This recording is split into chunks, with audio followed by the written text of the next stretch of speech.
random options sitting right alongside the ones you really don't want and the ones you do want.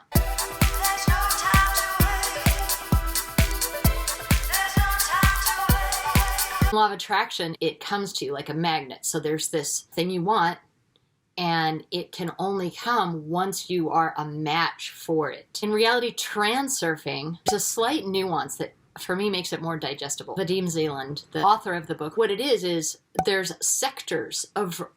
different sectors of reality. There's an infinite possibilities of things that could be options for you, alternatives to what you're experiencing right now, existing in the moment. You tap into the energy of that sector and then can see it. Okay, well, $1 million is there for you in that reality.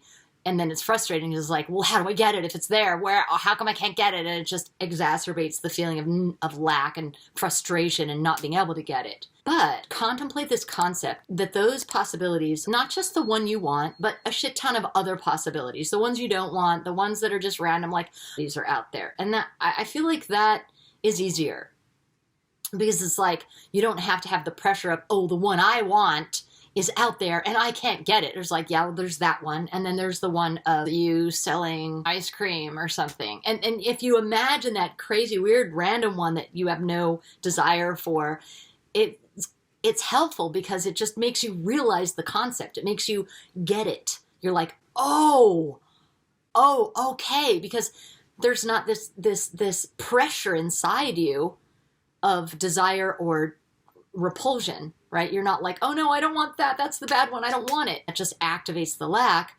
But you see the random shit ones. There's me walking on a balance beam down Fifth Avenue in New York City. There's the version of you who's, in an apple orchard right now, picking apples. That random. To feel the concept in your body, to feel the concept in your, deep in your understanding, for your brain to go, oh, I get it. Think of random shit options sitting right alongside the ones you really don't want and the ones you do want. And so you can see them. The one you don't want, some of the random ones, the ones you really want, some more random ones, some more really shitty ones. And then you get this concept, this idea.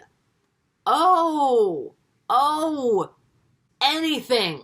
Okay. Those are sectors in the reality construct of the cosmos that already have stories in them about you. So just that alone can shake up this, how do I get the thing I want? And I have to visualize it and feel it really hard, and I have to not think negative. Just understand, there's a shit ton of realities, and so then the next thought is, well, I can pick the one I want. And that's one difference between the law of attraction and reality transurfing. The second one is pendulums. Law of attraction says this is why bad shit happens. And good shit. It's all because of you. It's all because of your beliefs. And while reality transurfing doesn't disagree with that, they add another reason to it. That there are collective thought patterns that have been gathering momentum and gathering specificities since the beginning of thoughts. And some of those collective thought patterns are really predominant in our world. COVID-19 was one of them. War is one of those. Like the war in general, with the economy, where you have powers that are manipulating things that affect a lot of people. And that would be called a pendulum. Thought forms that, like a snowball, they get bigger, they get faster, they collect more people. Then more people are thinking that. That is called a pendulum because it can swing really hard in one direction. But the way I think of it is like, and then it swings and knocks you over. When a pendulum becomes active in your brain, that would be what we would be calling a trigger. You get to blame the pendulum. At first I was like, whoa, that's sort of like becoming a victim. Like, I don't blame collective consciousness for my vibes. Like, it's my belief systems, right?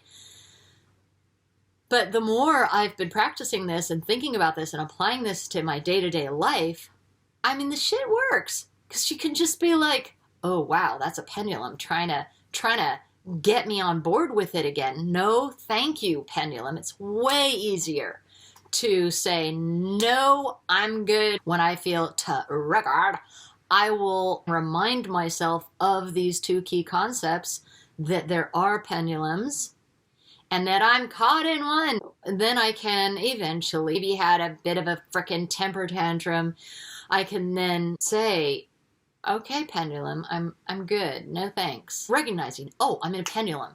Every time this pattern repeats itself. The way you know you're in a pendulum, you're under the influence of a pendulum, is if you're trying to move your life forward and do something that would benefit you and you can't. That's how you would know you're under the spell of a limiting false belief, one that you've adopted through trauma and programming and conditioning and from the world and from your parents and from your environment. And maybe the previous lives. Collective pendulums, and the other is personal pendulums. Understanding pendulums is a way to extricate yourself from old belief systems, the power of their sway. Let's say you're trying to get a raise, right? And every day you go in and you're like, yeah, but I can't do it. I'm too scared. Every single day you go in and you psych yourself into it, and then you can't do it. You can't do it. You can't do it. Then you recognize and you try to change your belief systems and make yourself feel more worthy and do your affirmations and do your shadow work, figure it out. So you're trying to ask for a raise, right? So you go in, and then this day you're in your car and you're like, I'm going to do it. And then you recognize that feeling and you go, oh, that's a pendulum. Because it's a pendulum, I've identified it as not me. It's a force influencing me. Then there's a challenge. You can throw down the gauntlet and be like, no, okay, you're on, pendulum. F you, I'm not going to be under the sway of the pendulum. In the beginning, it's really good to F you pendulum, but eventually it's like, thank you, pendulum, because we need to see, oh, how this is helping me so that we can feel like a winner in our life. And then therefore win at the thing that you're trying to win at. Law of attraction does not say you are under the influence of collective vibes. It says you are under the influence of your own thinking. So the third thing is what they have in common. So both law of attraction and reality transurfing say that we generate thoughts, ideas, expectations, worries, hopes, and then whoosh, eventually it comes up. So we look at it and we're like, screw you, thing that I don't want, or yay, thing that I want. And we have this reaction to it. We have a reaction to it.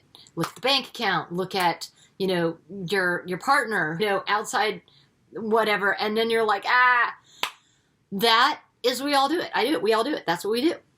The way to break out of this being this and instead make it like, let's say this is something you want. Let's say this is $500 right here, $0 and making it $500 would be when you see this having the reaction. That's normal, whatever, that's going to happen. You can't force your body to not feel yucky when it sees and it gets scared. You get scared. Your mind gets scared.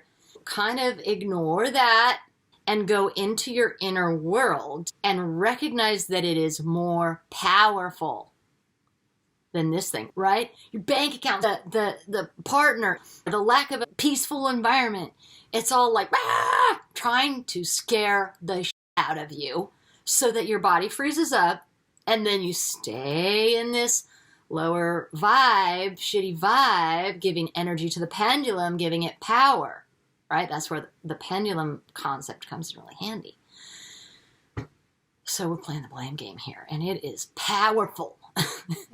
Never thought I'd say that. Okay, so we want this, but we have that, right? And the way to get this, so this is concept number 3, the mirror concept, how they're the same. And so you're looking at the live screaming at you, scaring the shit out of you, make you feel anxious when you get up in the morning, you can't get out of bed, you would just throw your phone across the room because you don't want to wake up. You know what I'm saying? All that stuff. Have a good cry, and then my inner world is more powerful. You want to get past this, shine the light, like you got a flashlight, like a really strong, powerful flashlight on what you want. That will then generate a new thing. Okay, maybe it's not $500, maybe it's 10. How to make this would be by noticing this, by saying, today someone gave me some directions, and that felt like support. It's a resource, as an example, that the feeling signature of directions, who needs directions, right? You have Google Maps. But I'm in Portugal, and sometimes it's not on the Google Maps. Someone held the door for you. Someone asked you how you're doing. You've been helped. You've been assisted in your day. The universe said, here's a thing that'll help you. Yay! The more we see the rubber band, right, which we're wanting to turn into $500, although these things are really valuable too, then inside your inner world will have more of the expectation that this is going to be there. Right? I wanted to highlight those 3 things. And I will see you in the next video. Bye!